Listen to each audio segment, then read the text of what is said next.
Hello, everyone. It is time for another episode of Masks Off. I'm Tia.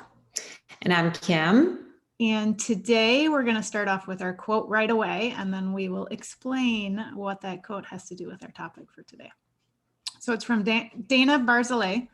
When tempted to fight fire with fire, remember that the fire department usually uses water.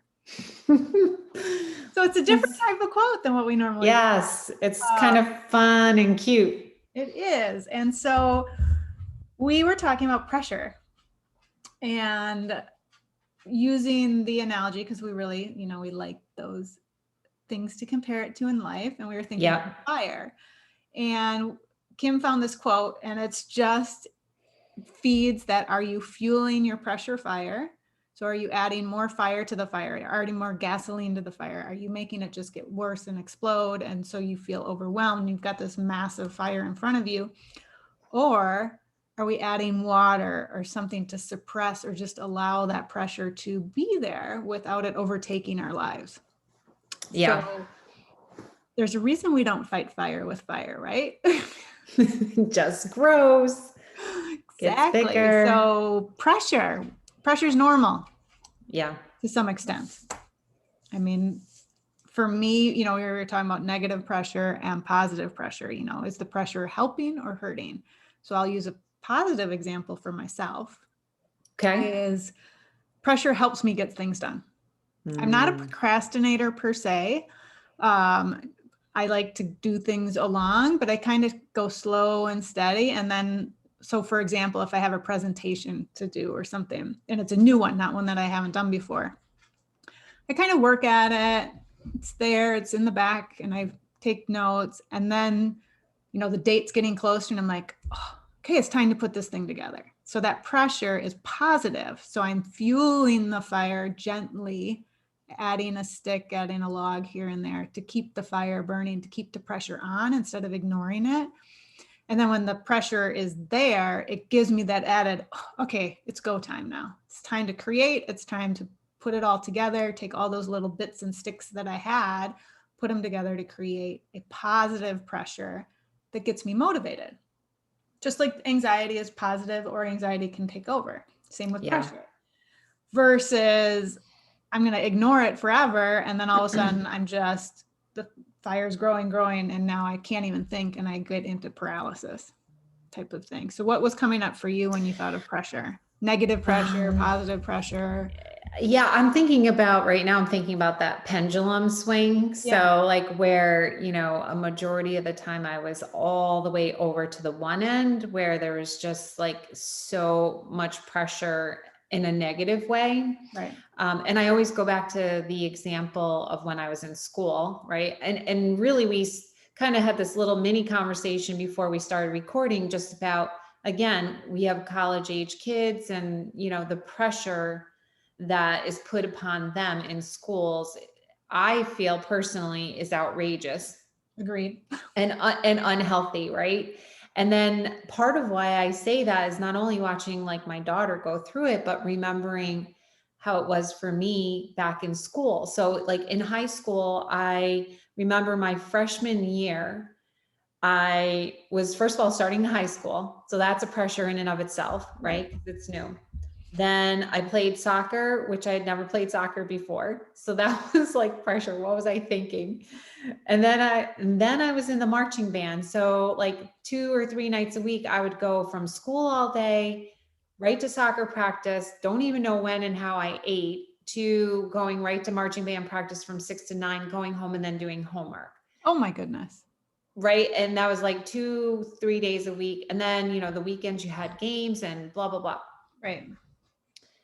So one could say like, that's good, right? I was involved. I was staying out of trouble, so to speak. I was being constructive with my time. One might see that as doing new things, right? We always talk about in our mind, right, or in our BYB class, when we talked about the mind doing new things, helps our mind to grow. So those were a lot of new things.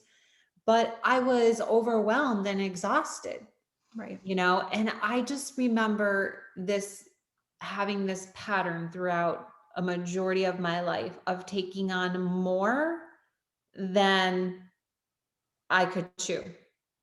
Just, oh, sure, sure. Just pile on, pile on. Yeah. Oh, you want that? Okay. Yep. Oh, let me do this too. Yep. Pile on, pile on, pile on. Not a lot of no's in your world at that time. No, exactly. So, right. So my boundaries were not good at that time. Right. And they still aren't great, but getting better. But now going back to what I said about that pendulum swinging, is that because for so long I was this pressure, not only to do, but because of the people pleaser mask that I tend to wear, that's pressure. Because if you're always trying to please, you're always trying to oh, this is a great way to talk about all of our old masks, or not old masks, but our old episodes. So if you tend to wear the people pleaser, there's pressure to please everyone. I certainly have worn the perfectionist mask.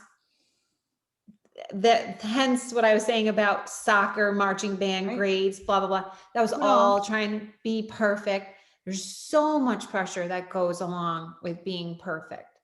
And then there's cultural conditioning that we talked about, right? That, you know, you have to do this, you need to do this to succeed in life and be successful. There's so much pressure. Right. Right. And how much pressure is external? And then are we adding internal pressure onto that external pressure, which is where are we choosing to add fire to the external pressures? Yeah. By either not saying no or feeling it has to be perfect or da da da da da. Or are we adding the water? You know, and we were talking before we hit record, to me, that's like, are we adding the flow to the pressures? Are we releasing the expectations to those external pressures? Are we allowing and being and living authentically in creating those healthy boundaries? Because that brings in the water piece. For most of my journey, no, I wasn't bringing in the water piece. And, you know, that's when I came to a point of like, okay, now I need to start doing something different. And that's when I started doing this work. And that's the pendulum. Now I'm all the way over here. I don't want any stinking pressure. Like, I don't want any. Just leave me alone.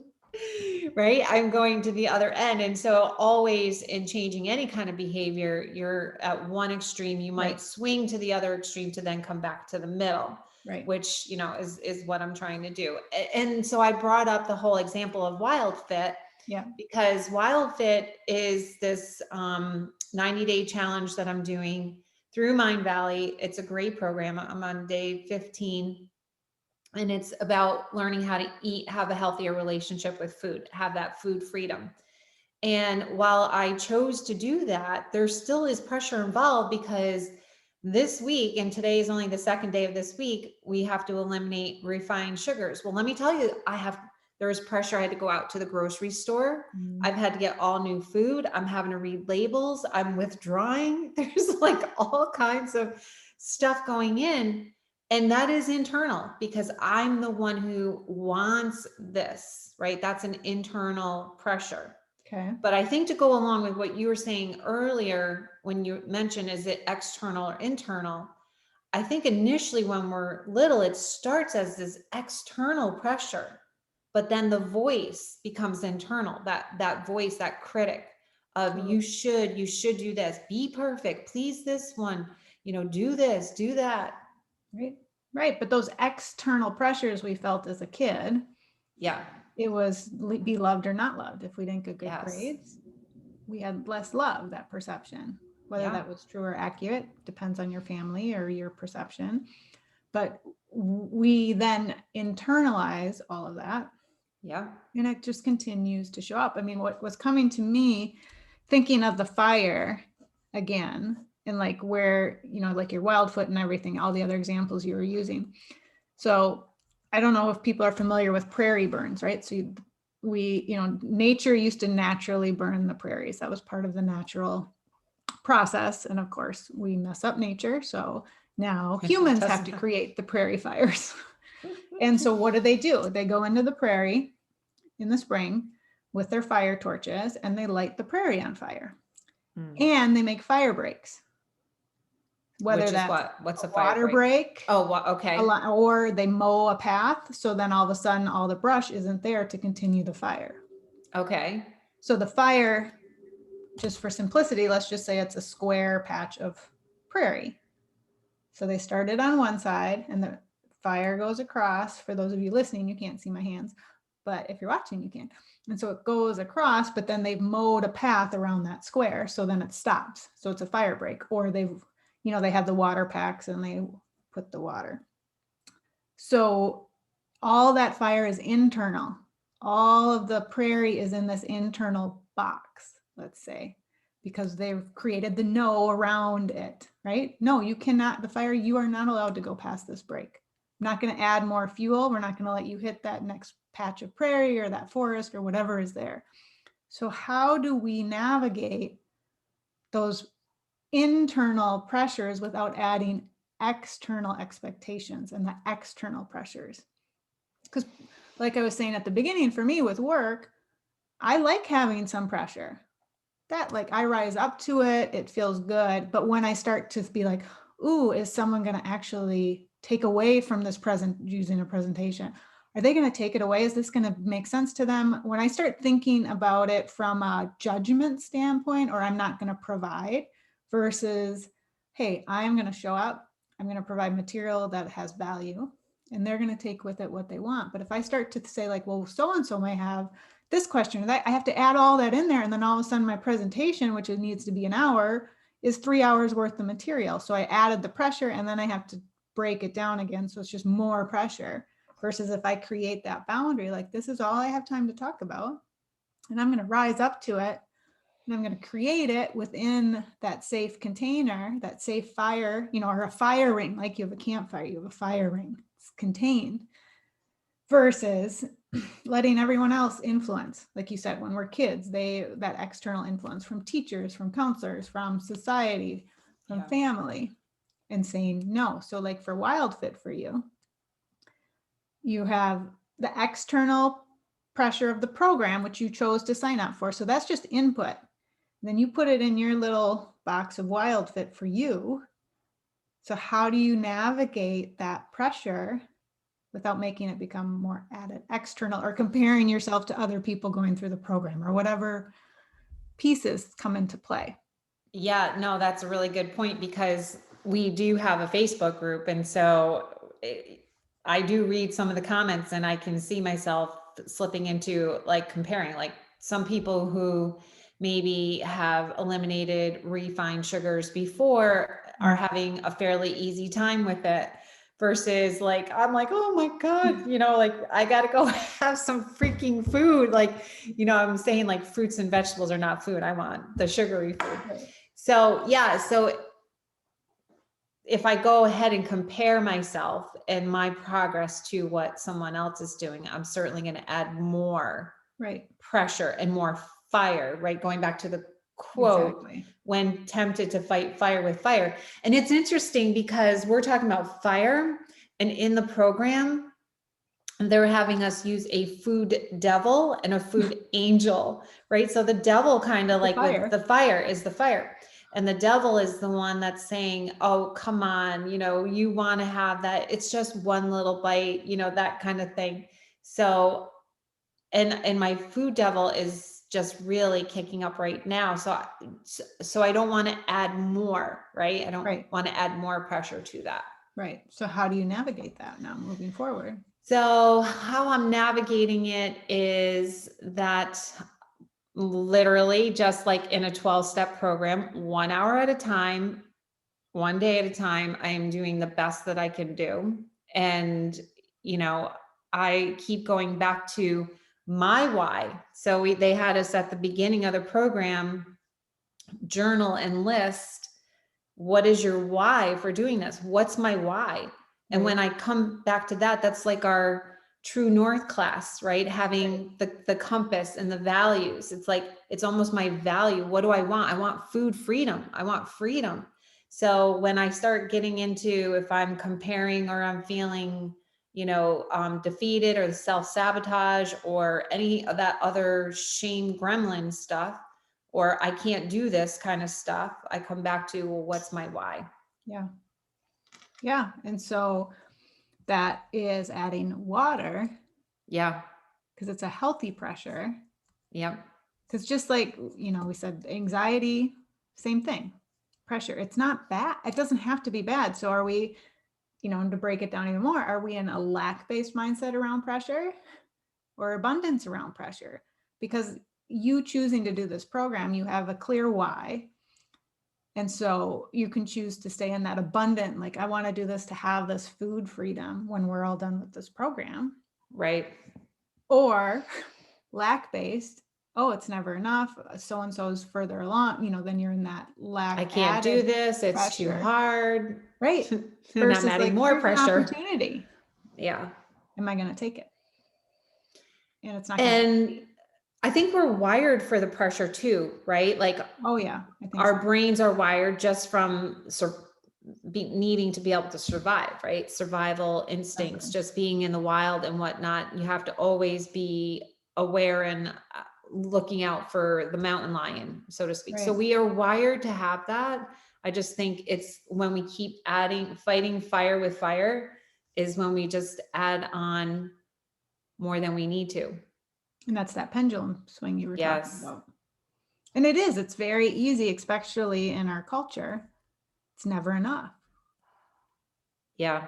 I mean, when is it enough in our culture? When is it ever enough? Well, that's really what I was thinking about this morning. So what are you like, because I started to say, is this like a cultural conditioning thing? Like, why do we do this in our culture? It's never enough.